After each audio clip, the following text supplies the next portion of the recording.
Pandeglang itu punya kelebihan hasil bumi, hasil laut yang tidak dimiliki daerah lain apa?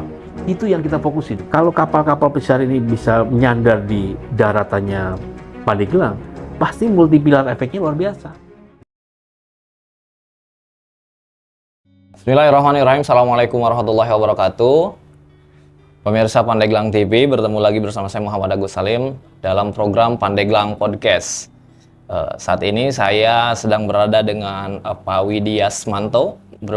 Beliau merupakan Direktur KEK ya, betul Pak? Saat ini masih? Masih Pak. Kemudian juga Ketua PHRI Pandeglang Ya. yang tidak ganti-ganti.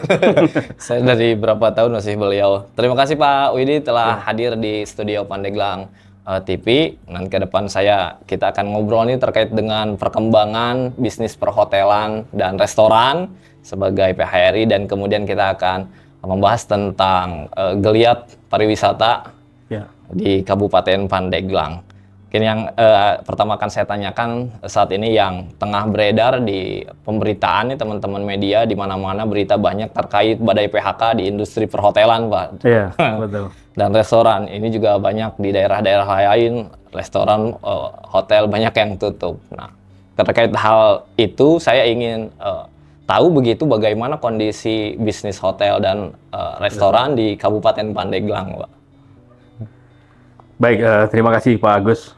Ini terima kasih atas undangannya, waktunya. Sama-sama. Saya bisa silaturahmi di sini. Ini baru pertama dan saya baru tahu juga nih ya. Terima kasih. Ternyata berada di tengah-tengah kota dan cuacanya cukup bagus. Jadi memang betul beberapa dekade ini kondisi bisnis di bidang pariwisata khususnya di perhotelan dan restoran memang ngalamin berbagai cobaan ya, terus terang. Jadi di Pandeglang itu dari sejak akhir 2018 kita kena tsunami, belum pulih betul juga kita sudah kena COVID. Dan sebagai COVID mungkin juga hampir 2 tahun dan sebagainya. Nah, 2024 sudah mulai persiapan pemilu legislatif, juga pemilu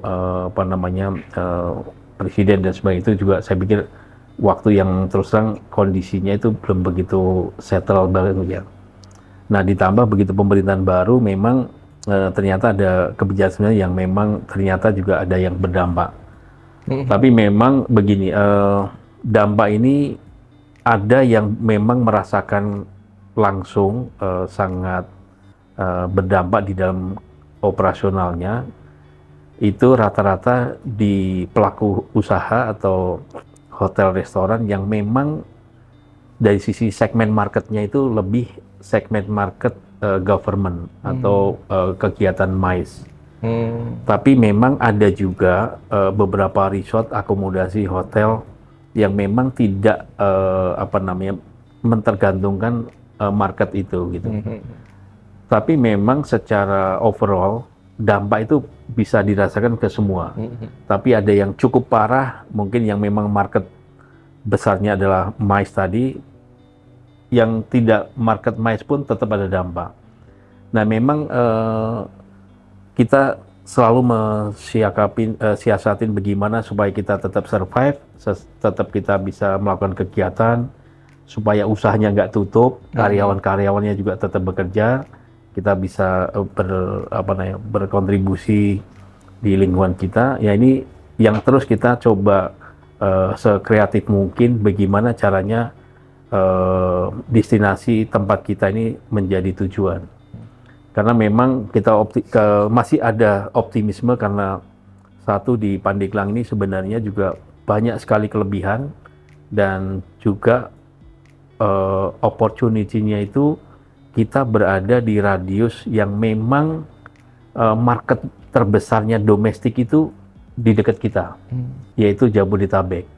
Nah, market domestik ini sebenarnya sangat besar. Nah, tinggal kita memang bagaimana kita meng-create sebuah paket-paket yang menarik atau sebuah aktivitas-aktivitas yang menarik. Kalau dari sisi harga, saya pikir ya kita saat ini teman-teman pengolah itu dalam tanda kutip sangat fleksibel sebetulnya. Jadi bagaimana tetap operasionalnya itu tercover dan biaya operasionalnya juga bisa menutup. Itu target yang paling itu bagaimana bisa buat gaji karyawan, kegiatan operasional berjalan. Boleh dibilang kita nggak pernah mikir bagaimana kita bisa profit sekian persen, itu kita hampir nggak mungkin lah. Nah itu pasti yang kita dulukan, manakala kita melakukan kegiatan operasional, yang kita pikirkan tuh bagaimana kita bisa gaji karyawan, bagaimana kita bisa bayar pajak, bagaimana kita bisa bayar listrik, bagaimana kita bisa bayar vendor-vendor atau supplier-supplier yang memang punya andil di dalam kegiatan operasional kita. Setelah itu, ya mungkin kalau ada lebih-lebih sedikit, pasti bisa untuk perawatan dan sebagainya. Karena rata-rata pelaku usaha di Pandeglang ini boleh dibilang juga hotel-hotel ini umurnya udah cukup tua-tua ya. Bahkan ada yang sudah tutup. Nah ini ketika hotelnya sudah boleh dibilang secara fasadnya sudah nggak menarik, memang ini juga kita butuh touch up, butuh perbaikan, butuh new face. Itu perlu biaya yang besar. Nah ini kita juga terus terang agak dilema. Di satu sisi kita melakukan perubahan, tapi di satu sisi pendapatannya itu sangat minim. Itu kondisi sekarang. Kalau okupasi hotel di era kepemimpinan Prabowo yang melakukan efisiensi anggaran, ada mungkin berapa Pak, ada penurunan? Kalau saya bilang begini, sebenarnya dulu di Pandeglang ini kita sempat cukup sangat optimis ketika 2016, 17, 18 sebelum Desember, karena kejadian tsunami akhir Desember, itu tingkat okupansi average-nya itu di atas 35 bahkan 40% lebih ya. Nah ini sebenarnya tingkat okupansi segitu saja sudah cukup bagus. Dan dulu juga keterlibatan UMKM, keterlibatan para pelaku seni budaya, pertunjukan di hotel dan itu kan juga cukup relatif sering ya. Nah begitu tsunami ini drop, mungkin waktu itu bisa dibilang di bawah 10% sempat. Sedikit naik, kena COVID, drop lagi lah, mungkin bisa dibilang di bawah 20%. Nah sebenarnya kita sempat optimis pada saat 2024 dan sebagainya, tapi kadang 2004 itu kan masa-masa pemilu dan sebagainya. Tapi memang itu ada beberapa yang mendapatkan dampak cukup baik, ada yang kurang. Jadi boleh dibilang 2025 ini pasca pemilu dan presiden pemerintahan baru sebetulnya turun sekali enggak, tapi drop sekali juga enggak. Jadi boleh dibilang ini masih kondisinya ya kita boleh dibilang kalau kita fight tinju itu kita bertahan lah gitu. Boleh dibilang kalau tingkat rata-rata ya masih di bawah, ada yang di bawah 30%. Dan di bawah 30%. Jadi ini sebenarnya kondisi ini juga kondisi yang belum aman.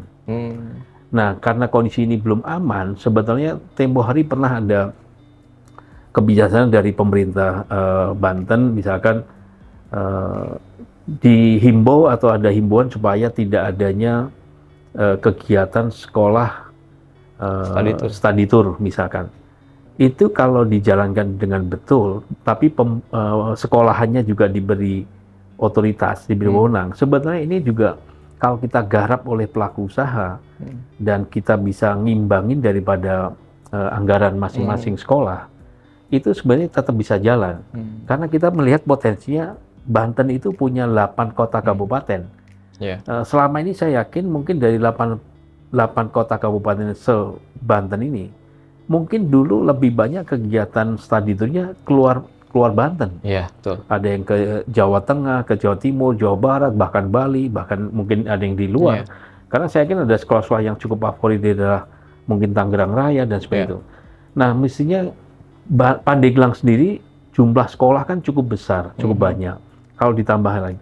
Nah, kita pada saat itu coba saat ini juga create paket, karena Pandeglang itu terkenal dengan daerah yang masih hijau, masih fresh, masih ibaratnya alami. Harusnya kita memang menonjolkan bagaimana menjaga konservasi lingkungan ini kita jaga dengan baik, bagaimana edukasi terhadap konservasi laut, bagaimana menjaga terumbu karang supaya habitatnya ikan itu terjaga, sehingga hasil ikannya juga semakin banyak. Nah sebetulnya program-program ini kalau ini kita sosialisasi dan anak-anak itu kita lakukan pendidikan ke arah sana, harusnya juga ada baiknya juga. Selama nanti anggaran-anggaran yang dikeluarkan dari sekolah itu bisa menyesuaikan kita. Karena saya yakin kok hotel-hotel di kita ini juga tidak dalam tanda kutip tidak semuanya mahal ya. Jadi juga bahkan kita banyak sekali kok sekarang di selatan tuh banyak kok homestay, rumah-rumah yang dijadikan penginapan yang dulu kita dari sisi asosiasi pernah melakukan edukasi, sosialisasi bagaimana menyiapkan kamar-kamar rumah tangga yang disulap menjadi homestay, standarnya mesti gimana, kebersihan gimana. Itu sebenarnya kita dari asosiasi sudah sering melakukan itu. Sehingga sebetulnya di selatan itu boleh dibilang kalau daerah destinasi kita melihatnya kesiapannya sudah lebih siap, Pak. Nah, memang yang tidak siap itu jumlah wisatawannya yang belum banyak gitu. Nah, dari si himbauan-himbauan tadi memang akhirnya banyak juga yang dulu kita dapat misalkan dari pemerintah pusat, BUMN, BUMD dan sebagainya itu atau partner-partner pemerintah misalkan seperti vendor dan sebagai kontraktor itu kita boleh bilang ya itu hilang kita. Ini kondisi kita saat ini. Jadi kita berharap kebijakan ini kalau memang serius dan satu sisi juga dinas-dinas pendidikan dan lain itu jangan terlalu diikat gitu ya. Anggarannya tetap dilonggarkan sedikit untuk bisa kita napas.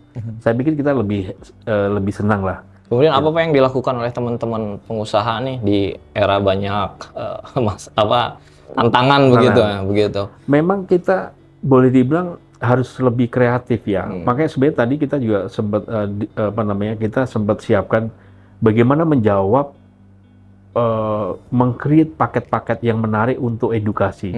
Bagaimana kita menyiapkan edu tourism package ini ke sekolah-sekolah, sebenarnya kita udah siap. Dan yang harus kita siapkan misalkan mereka belajar ya tadi misalnya konservasi, penghijauan atau untuk wisata yang berkelanjutan dan sebagainya. Mereka juga belajar mungkin untuk bagaimana membuat souvenir, handicraft dan sebagainya. Itu sebenarnya juga sesuatu yang menurut saya perlu kita lakukan edukasi terus-menerus ya. Ini sebenarnya kita udah siapkan, cuman ternyata begitu kebijakan yang berlaku, kita ngelihat kok belum terlalu banyak. Karena saya lihat sekolah-sekolah juga kelihatannya mau melakukan kegiatan itu melihat kanan kiri nggak ada yang melakukan kegiatan itu. Jadi akhirnya semua ngerem.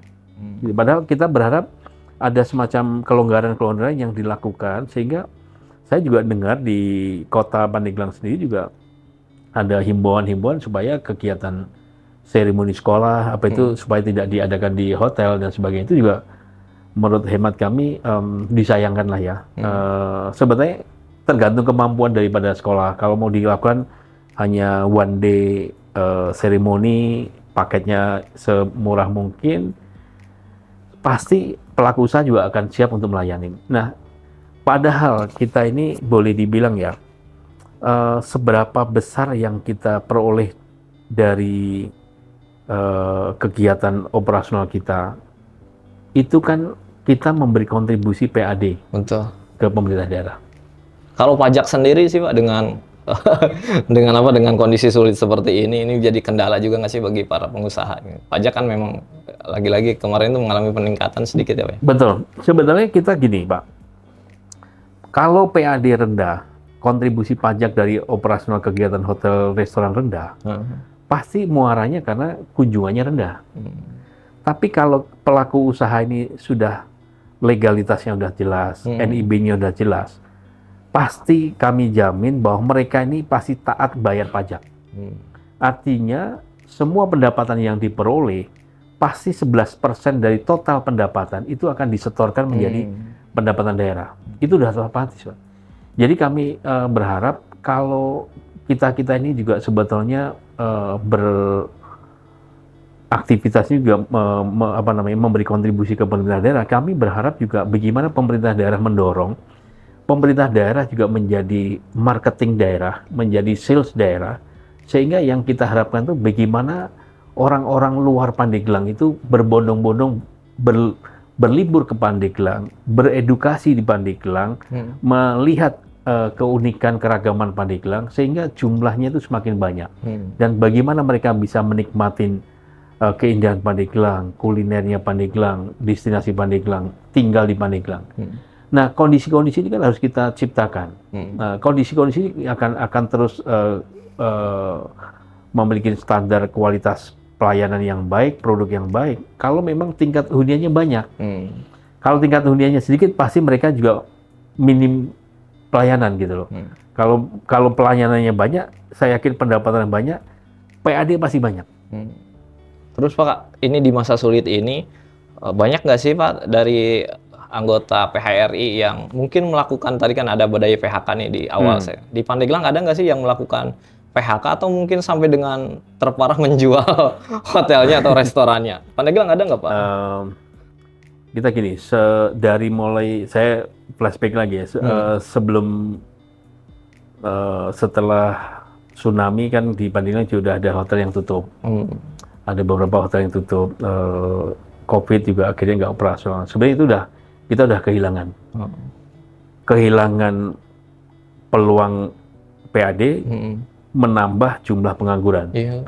Nah itu kan yang terjadi. Nah sekarang kondisi begini, sebenarnya pengusaha ini juga kita ini kasihan ya, kalau kita juga dalam hati itu tidak mau mem-PHK orang, tidak mau. Kalau bisa tuh kita bagaimana menambah tenaga kerja. Banyak sekali kita SMK Pandeglang itu kan cukup banyak. Kalau mereka juga nganggur, kasihan. Maka sebenarnya kalau hotel-hotel ini dihidupkan oleh kegiatan-kegiatan yang kecil aja, bukan berarti kegiatan di hotel itu menghambur-hamburan, enggak lah. Karena boleh kita bilang ya, kegiatan dilakukan hotel itu pasti melibatkan pihak pensuplai bahan baku, pajak, tenaga kerja, bayar listrik dan sebagainya, itu pasti melibatkan semua. Jadi boleh dibilang mungkin net profitnya itu sangat kecil. Nah kita sih kalau bisa ya kita mendorong teman-teman kita tetap kreatif untuk membuat paket, karena market kita di luar harusnya juga masih ada. Dan kadang-kadang kita juga optimis ke teman-teman. Saya lihat di teman-teman Carita itu juga saya lihat masih banyak kadang-kadang dari luar negeri. Mereka pergi ke tur ke Ujung Kulon, ke Krakatau dan sebagainya. Ya kita kadang-kadang nggak bosan-bosan dan kita mesti create terus, karena destinasi di Pandeglang itu udah internasional destinasi, Pak. Orang luar udah pada tahu. Orang luar udah tahu bagaimana Ujung Kulon, bagaimana Krakatau, bagaimana wisata religi, bagaimana kelebihan. Kita udah tahu. Nah, memang kita dituntut. Kadang-kadang yang kita lakukan, bagaimana kolaborasi dengan NGO di Jakarta atau dengan kedutaan atau dengan travel yang memang marketnya luar negeri. Nah ini juga kita lakukan terus. Bagaimana kita melakukan travel mart ke beberapa negara, atau kita menjalin komunikasi dengan para pelaku travel agent dengan luar negeri. Ini tetap kita jalankan, Pak. Walaupun kita rintisnya hanya rombongan kecil-kecil, tapi buat kita yang penting hidup lah. Nah itu sampai kita jalankan itu dalam rangka supaya tidak ada PHK. Nah kondisi sekarang saya yakin kondisi pelaku usaha itu boleh dibilang sulit untuk menerima karyawan baru. Mungkin PHK nggak ada, tapi tidak menerima karyawan baru. Yang artinya kan lulusan siswa-siswa atau ini baru kan akhirnya nganggur. Karena peluangnya nggak ada. Padahal Pak, kalau tadi ada kegiatan-kegiatan pemerintah di hotel dan sebagainya, yang akhirnya kelihatan rame gitu, walaupun omsetnya nggak terlalu besar, tapi minimal membantu anak-anak sekolah itu juga bisa training ya, bisa magang. Artinya dia punya pengalaman. Nah sekarang kasihan loh, jangan sampai nanti SMK ini kebijakan sekolah magangnya di warung-warung. Saya malah pernah dengar tuh di Jawa Tengah tuh, nggak tahu daerah mana, ada SMK yang magangnya di rumah di tukang bakso, kan kasihan lah. Atau nanti STM magangnya mungkin di bengkel-bengkel kecil, kasihan kan ilmunya. Padahal kalau di hotel mau magang itu ilmunya banyak, Pak. Karena di hotel itu biasanya ya terdiri dari 8 bagian besar. Di situ mau belajar soal marketing ada, bagaimana mau belajar soal manajemen ada, keuangan ada, mau belajar teknisi ada, mau belajar mekanik, teknisi mesin, AC ada, mesin ada, listrik ada, sebetulnya banyak Pak, sipil ada, interior ada. Keuangan dari mulai proses pendapatan dan pengolahan sampai pengeluaran, semua itu ada ilmunya di situ. Padahal cukup banyak. Jadi kalau kita juga sangat senang kalau operasional rame, SMK atau sekolah pariwisata atau kejuruan juga melakukan kegiatan magang di perhotelan, kita perbantu, kita bisa mentransfer ke knowledge maupun pengetahuan. Jadi akan nyambung. Tapi yang ada nanti begitu kegiatan hotelnya sangat minim, SMK SMA nggak bisa magang, mereka akhirnya ke luar daerah. Gitu, ini yang kita sayangkan. Maka PR ini sebenarnya bukan PR kita sendiri. Kita berharap PR ini semua stakeholder harus sama-sama untuk cari solusi bagaimana pertumbuhan tingkat kunjungan ini semakin lama semakin rame, minimal market domestik yang harus kita garap sama-sama. Pak, kalau tadi berbicara tentang harus harus kumpul gitu stakeholder begitu. Kalau saat ini Bapak berhadapan dengan pemimpin, apa yang mungkin yang ingin jadi masukan betul begitu tuh? Sehingga kan tadi kalau Bapak ceritakan sebetulnya Pemkab Pandeglang sudah punya investasi 11% kan dari usaha pajak hotel. Betul. Artinya kan sebetulnya tinggal bagaimana mendorong tingkat pariwisata saja. Nah, kemudian apa yang memang dirasakan sehingga atau mungkin kontribusi pemerintah terhadap sekarang kan ada Satgas PAD itu Pak. Ke bidang pariwisata atau mungkin belum dirasakan? Kalau boleh ya ini boleh masukan atau sharing aja, tapi kita bukan mengguruin, bukan.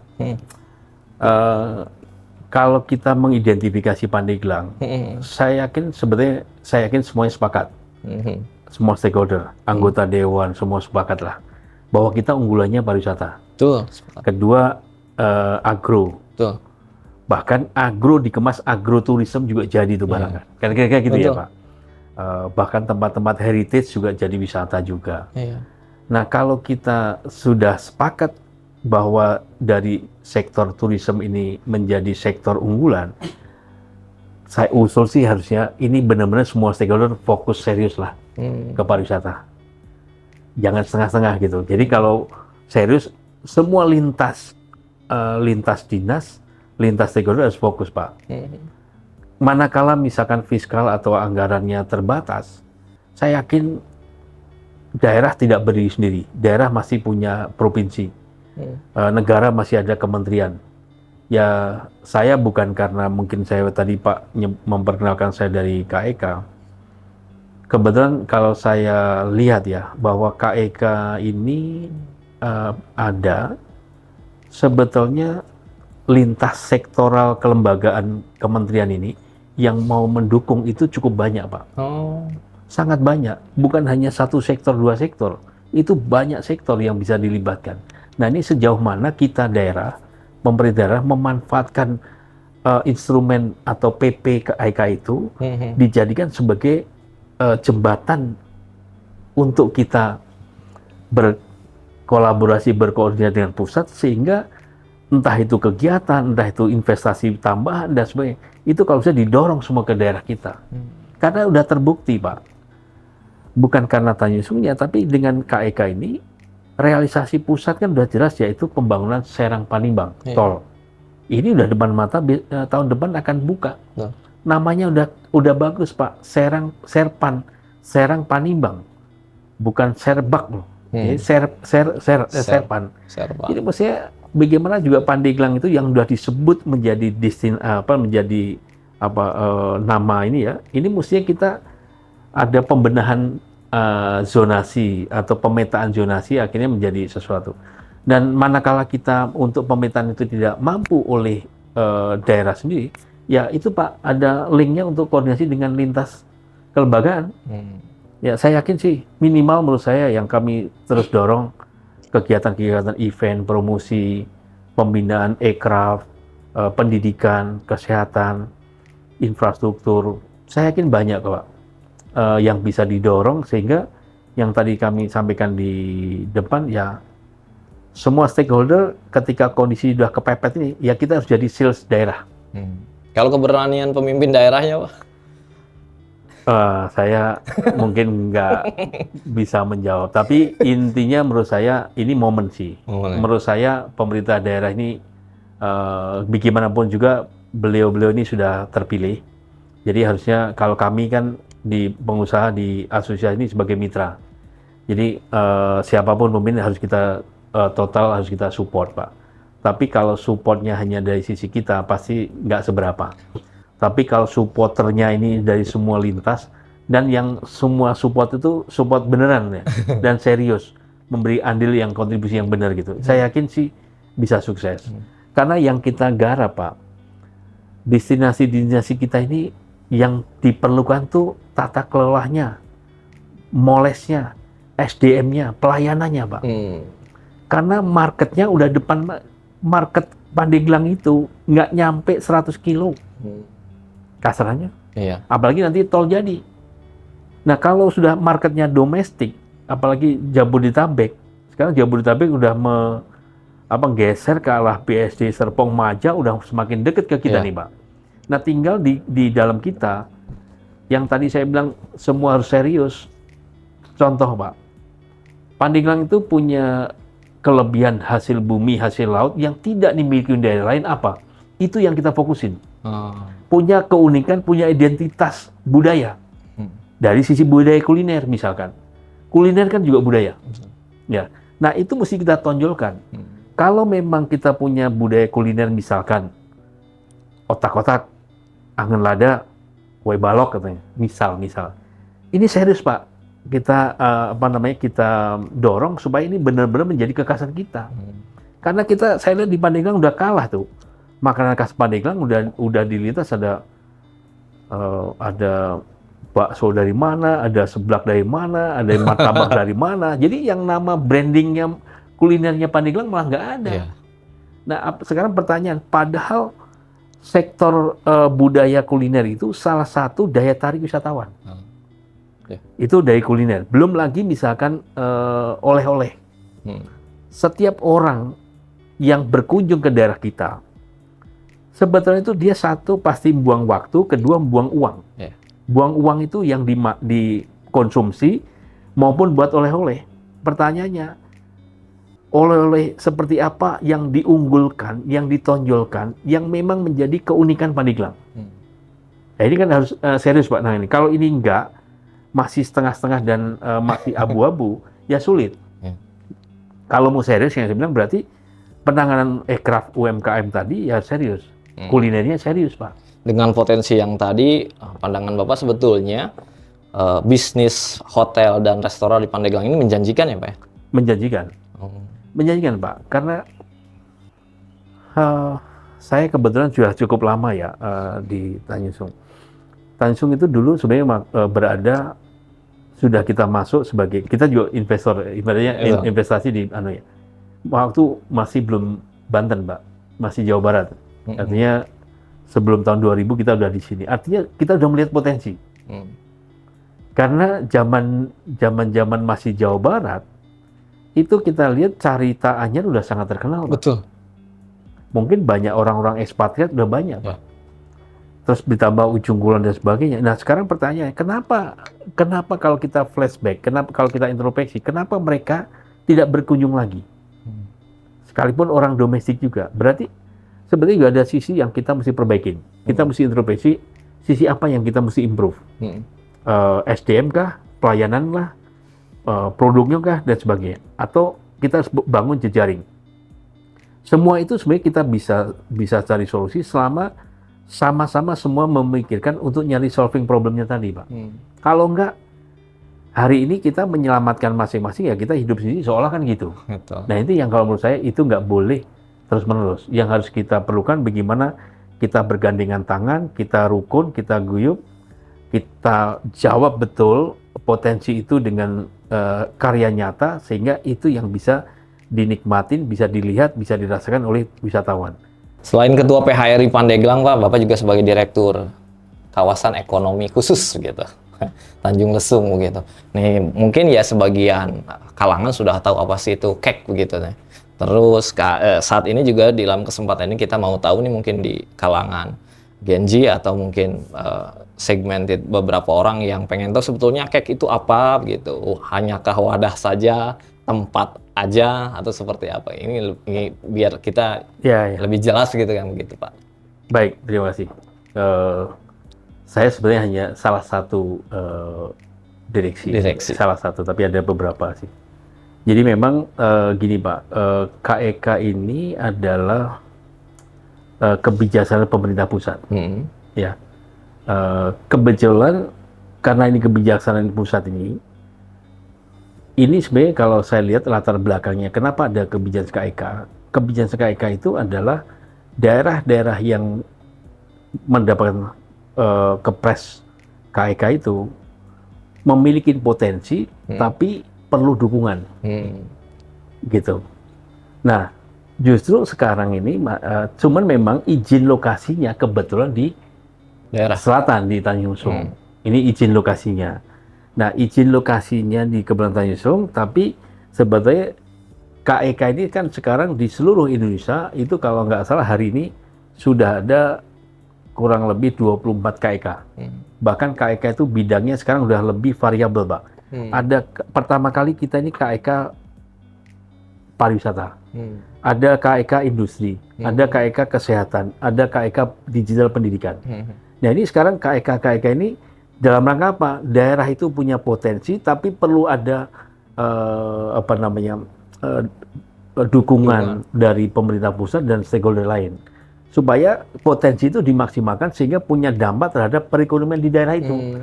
Karena pasti di setiap KEK itu yang awalnya punya potensi tapi belum maksimal.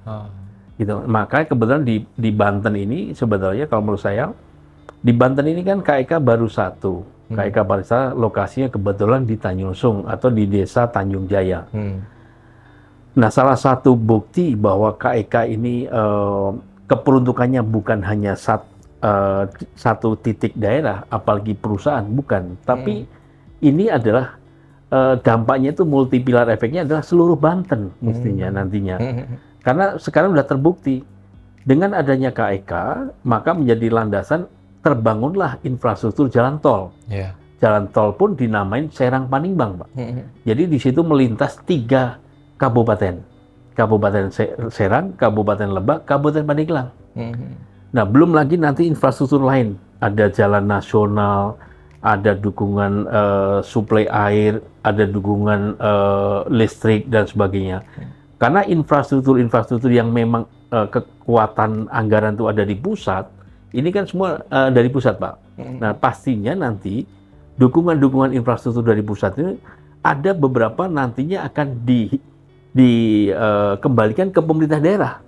Contoh misalkan dukungan air bersih, pembangunan spam air. Karena kalau pelaku usaha itu tidak mendapatkan kepastian infrastruktur air, pasti juga sulit, Pak. Sekarang ngebor air juga sulit. Maka salah satu suplai air nanti berbentuk spam. Nah, spam ini nanti ujungnya pasti dihibahkan ke pemerintah daerah, ke pengelolanya. Sehingga nantinya kegiatan operasionalnya itu dari mensuplai air itu, nanti dananya itu akan masuk ke daerah juga sebetulnya. Itu dukungan dari infrastruktur. Nah, diharapkan KEK itu juga, karena ini supaya memicu pertumbuhan baru menjadi pilot project, maka sebetulnya ada insentif-insentif di dalam KEK kepada para investor baru. Mestinya nih Pak. Jadi contohnya insentif itu, kalau perusahaan masih awal berdiri, kan bagaimana kita dorong supaya dia tertarik berinvestasi. Maka misalkan perizinannya juga dipermudah, terus juga mungkin ada insentif pajak dan sebagainya dalam waktu tertentu. Itu dalam rangka supaya tumbuh dulu. Karena kalau sudah tumbuh, nah nanti baru mungkin bukan berarti kita bebas sama sekali nggak kena pajak, enggak, tetap ada Pak. Cuman paling nggak dari status lahan, dari kontribusi ke ini semua ada jelas. Bahkan kita juga berharap memicu ada insentif-insentif untuk perusahaan-perusahaan, bukan hanya perusahaan domestik, tapi juga perusahaan PMA, perusahaan asing segala. Contoh Pak, Pandeglang ini berada di garis pantai mungkin terpanjang di Banten. Saya dengar kalau saya di atas 200 km. Di depan laut, di depan kita ini Selat Sunda. Selat Sunda ini adalah jalur pelayaran internasional. Artinya setiap hari, setiap bulan itu pasti Selat Sunda ini dilintasin kapal-kapal logistik, kapal-kapal persiar wisata yang notabene mungkin mereka berkunjung ke ujung kulon atau ke Krakatau atau lintas ke Australia dan sebagainya. Tapi kalau ini dibikin semacam pelabuhan cruise kapal pesiar, kayak di Bali, kayak di daerah di Banyuwangi, kalau kapal-kapal pesiar ini bisa menyandar di daratannya Pandeglang, pasti multiplier efeknya luar biasa. Nah, siapa yang bisa berinvestasi marina besar itu? Itu pasti perusahaan besar, Pak. Dan kita sedang nyari itu, dan kalau kita mengharapkan perusahaan lokal atau daerah, pasti sulit. Apalagi tentang bagaimana operasional kegiatan marina itu kan sulit. Nah, di satu sisi sebetulnya kalau berinvestasi di selatan, yang dicari apa? Ya pasti karena core bisnis kita atau status izin lokasi adalah KEK pariwisata, otomatis bidang-bidang usaha atau KBLI-nya usaha di KEK itu pasti yang hubungan dengan pariwisata, Pak. Tapi juga tidak menutup misalkan pendidikan, misalkan juga kesehatan atau bidang-bidang agroturism, mungkin juga ke maritim atau olahraga dan sebagainya. Itu juga sebenarnya semua ada hubungan, dan itu bisa di satu di areal itu, bahkan mungkin juga dampak daripada perluasan dampak KEK itu juga pasti bisa lebih luas. Karena saya yakin ini semua bukan untuk kepentingan satu daerah, satu desa, satu kecamatan saja atau perusahaan saja. Kebetulan saya perusahaan di situ, nggak mungkin. Jadi contoh begini, Pak. Bali itu mungkin 50 tahun lalu, pilot project-nya Bali itu apa? Di mana? Pilot project Bali bisa tumbuh seperti secepat ini. Pilot project-nya adalah Nusa Dua.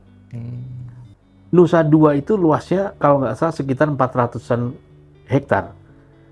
Nah, itu pilot project-nya Nusa Dua itu dibentuk, dibangun, mungkin dulu bukan namanya KEK, tapi dulu namanya BTDC, Bali Tourism Development Center. Maka sebetulnya itu dirancang, didesain, infrastruktur maupun investor yang tumbuh di situ, memang disiapkan untuk semua market internasional. Sehingga market semua itu bisa ke Bali. Nah, dampak dari Nusa Dua itu tumbuh, maka dulu ada Bali Convention Center terbesar di Indonesia di situ. Bahkan bukan hanya untuk wisatawan tapi para diplomat untuk kegiatan kenegaraan juga di situ akhirnya, Pak. Nah, karena itu penuh akhirnya melebar kan ke Kute, ke Senggigi, kemana. Sekarang Bali hampir semua nggak ada tempat kosong kasarnya. Sekarang bahkan di utara yang tadinya selatan saja yang ramai, Bali Utara sekarang udah ada rencana bandara internasional yang cukup besar. Barat juga ada yang perbatasan dengan Banyuwangi, timur ke arah Lombok juga ada. Nah, itu adalah pilot project-nya Bali ya. Ini yang setahu saya, pilot project tumbuhnya pariwisata di Bali itu awalnya dari Nusa Dua. Berarti Tanjung Jajah awalnya seperti kita itu? Kita ini sebenarnya berkiblat, benchmark atau mencontoh itu, bahwa Banten ini punya kelebihan potensi luar biasa. Tapi pilot project-nya dari mana nih? Nah, ini kalau bisa, kebetulan waktu itu dipilih di situ. Nah, tapi sebenarnya kalau itu didukung semua, disupport semua, saya yakin pertumbuhannya itu akan meluas. Karena nanti kalau kegiatan pariwisata, contoh, kegiatan pariwisata itu kan pasti bukan hanya kita menargetkan market domestik, tapi luar negeri juga iya. Tapi bagaimana para pelaku usaha pariwisata itu membuat travel pattern yang karena bisnis turisme itu sejatinya bagaimana membuat paket selama mungkin tinggal di destinasi dan sebanyak mungkin membuang atau spending uangnya sebanyak mungkin di destinasi itu. Itu sebetulnya dalam tanda kutip kita ke arah situ. Sehingga kalau kita buat travel pattern, kalau orang datang ke Banten, mungkin hari pertama ke Banten Utara atau ke tempat Banten Lama, ke Keraton Lama, atau mungkin ke budaya mana atau religi mana, curug mana dan sebagainya, ke beberapa pulau. Apalagi kita banyak pulau. Nah, tapi kita paling nggak masing-masing itu menjadi hub-nya, menjadi titik poinnya untuk mengeksplor semua Banten itu. Sehingga length of stay-nya akan semakin banyak. Hari ini, Pak, kenapa PAD kecil, kenapa wisatawan sedikit? Karena masih dominansi di atas 95% domestic market yang hanya Jabodetabek. kita tetap butuh itu. Tapi length of stay-nya hanya 1 hari. Iya. Nah, kalau length of stay-nya kayak kita, maaf, wisata religi, kalau boleh saya sebut misalnya wisata religi ke Arab misalkan. Iya. Dia travel pattern-nya selain ke ziarah di Arab Saudi atau ke Mekah, dia ke Turki. Dia ke beberapa negara, ke Dubai dan sebagainya. 3 negara, dia buat paket. Akhirnya kan spending-nya bisa lebih minimal 9-10 hari Betul. di sana. Artinya buang waktu di sana, buang uang di sana. Nah, kita juga dengan banyaknya wisata religi, banyaknya tempat destinasi yang baik, kalau semua destinasi ini dikonsentrasikan, ditata dengan baik, maka akan menjadi spot-spot daya tarik yang luar biasa, sehingga orang itu akan berkunjung ke Banten ini semakin lama. Nah, supaya bisa lama, maka ada kemudahan infrastruktur, yaitu jalan tol tadi misalkan. Bahkan kita mimpinya, kalau jalan tol terbangun, terkoneksi sampai ke selatan, selatan itu ada jalur pelayaran internasional, nanti juga ada marina, ada kapal cruise bisa nyandar. Iya. Dan saya dengar SK-nya masih berlaku, yaitu SK Bandara Banten Selatan. Itu belum, seingat saya belum dicabut. Kalau sampai Banten Selatan bandara ini terwujud, pemerintah daerah bisa menyiapkan lahan yang dibutuhkan untuk bandara, ini menjadi pensupport atau penyanggah bandara Banten yang Soekarno-Hatta, maka apalagi ini dibuka internasional market, saya yakin selatan akan menjadi destinasi wisata yang kelas dunia. Kalau jadi tadi project di Tanjung Jaya, sejauh ini ada investor yang melirik nggak sih, Pak? Sudah. Sudah. Jadi sebenarnya kita, ya ini masalah waktu ya. Kebetulan saya di Tanjung juga salah satu tugas saya memang berkolaborasi mencari para mitra, para investor. Jadi kami sudah ada beberapa investor, baik itu PMA, baik asing maupun domestik, yang sebenarnya sudah berproses transaksi dengan kita. Tapi kan ini lagi-lagi perlu waktu, Pak. Dia akan menyiapkan konsep desain bisnisnya perlu waktu, sambil mengurus legalitasnya. Kedua juga yang dia nanti sebetulnya infrastruktur tol itu timeline-nya kapan nih selesai. Jadi kadang-kadang juga mengukur itu sih. Jadi pertimbangan. Ya, itu salah satu pertimbangan. Jadi supaya nanti, karena kalau bisnis investasi sudah dibangun, sudah beroperasi, Pak, ini argo operasionalnya kan jalan terus, Pak. Cost-nya tinggi juga. Rencananya apa, Pak, yang dibuat di sana? Yang kita dapat sekarang sebenarnya gini, Pak. Ada yang sudah hampir selesai dibangun dan sudah mulai trial, itu ada, kita kasih nama Kampung Joglo. Kampung Joglo. Itu ada, kalau Pak kapan-kapan ada waktu nanti kita bisa lihat ke sana. Itu miliknya Mbak Wigi ya? Maggie. Ya. Itu kebetulan kan dari Australia. Itu ada udah mulai shop opening. Terus ada juga nanti resort yang dimiliki oleh beberapa investor dari luar. Dia sama, Pak, konsepnya, karena kalau ngikutin KBLI-nya ya tetap di bidang tourism, ya resort dan sebagainya. Cuman masing-masing resort pasti punya keunikan masing-masing lah gitu. Konsep desainnya beda-beda lah. Kalau going bisnisnya, Pak, di KEK sendiri gimana sampai saat ini, Pak? Kalau kami kan begini, Pak. Kalau kami kan sebenarnya kami pemilik dan pengelola KEK. Salah satu tugas kita adalah penyiapan infrastruktur di dalam kawasan. Jadi jalan-jalan sepanjang kawasan itu yang nyiapkan dari kita. Jadi jalan besar, jalan kecil, jalan itu kita nyiapkan. Terus ketersediaan infrastruktur di dalam kawasan seperti air, listrik, jaringan telekomunikasi, wifi, dan itu pasti kita.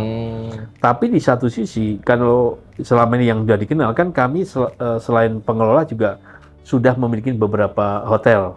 Nah, itu sebetulnya kalau saya boleh bilang, hotel yang kita punya ini, kalau kita developer itu boleh dibilang, kalau developer jual properti rumah, biasanya kan bangun rumah contoh gitu. Jadi kalau kita developer kawasan wisata, target marketnya investor di bidang resort hotel, Jadi kita developer bikin contoh resort. Nah, hotel itulah kita bangun lah. Kira-kira gitulah. Jadi sebenarnya hotel itu adalah kita yang bangun, kita yang sebagai investor, tapi kita yang pengelola kawasan juga gitu.